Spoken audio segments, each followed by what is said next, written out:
वरिष्ठ भाजपा नेता और महाराष्ट्र के पूर्व मुख्यमंत्री देवेंद्र फडणवीस ने गुरुवार को राष्ट्रवादी कांग्रेस पार्टी के प्रमुख शरद पवार को निशाने पर लिया। धारा 370, फिल्म द कश्मीर फाइल्स और इशरत जहां समेत विभिन्न मुद्दों पर पवार के बयानों को लेकर फडणवीस ने उन पर हमला बोला। फडणवीस ने आरोप लगाया कि पवार की पार्टी तुष्टीकरण की राजनीति कर रही है और सांप्रदायिक आधार पर समाज का ध्रुवीकरण करने की कोशिश कर रही है। राज्य विधानसभा में विपक्ष के नेता फडणवीस ने अपने सिलसिलेवार ट्वीट में शरद पवार पर भारतीय संविधान के रचयिता डॉक्टर बाबा साहब भीमराव अंबेडकर के मूल्यों और उनकी इच्छाओं के खिलाफ काम करने का आरोप लगाया।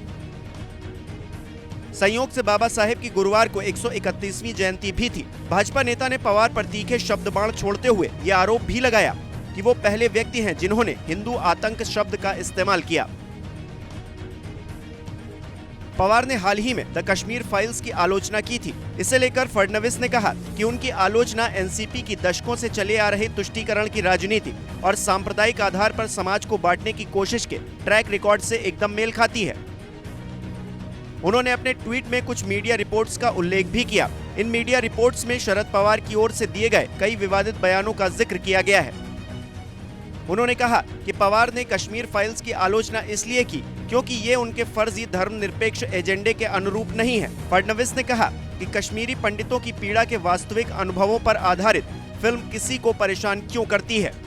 ये फिल्म किसी धर्म के खिलाफ नहीं है, लेकिन ये उनके खिलाफ है जिन्होंने तब अपनी नजरें फेर ली थी जब लोग संकट का सामना कर रहे थे, क्योंकि इससे उनको राजनीतिक लाभ मिले थे।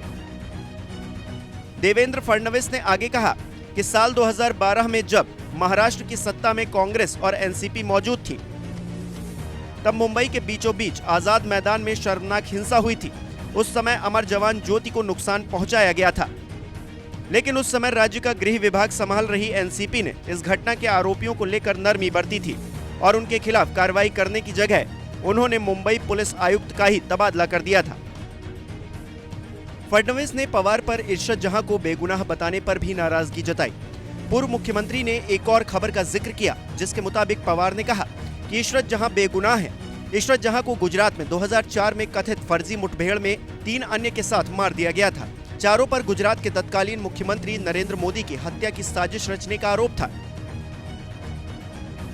कुल मिलाकर महाराष्ट्र की राजनीति में एक बार फिर तूफान आने की संभावना है। फिलहाल एनसीपी की तरफ से उन आरोपों पर कुछ खास नहीं कहा गया, लेकिन देखना होगा कि शरद पवार इन आरोपों का जवाब कैसे देते हैं। नमस्कार, मैं हूं मानक गुप्ता।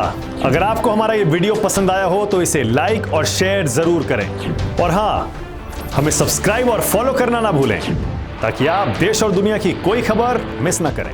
तो जुड़े रहिए हमारे साथ और देखते रहिए न्यूज़ 24।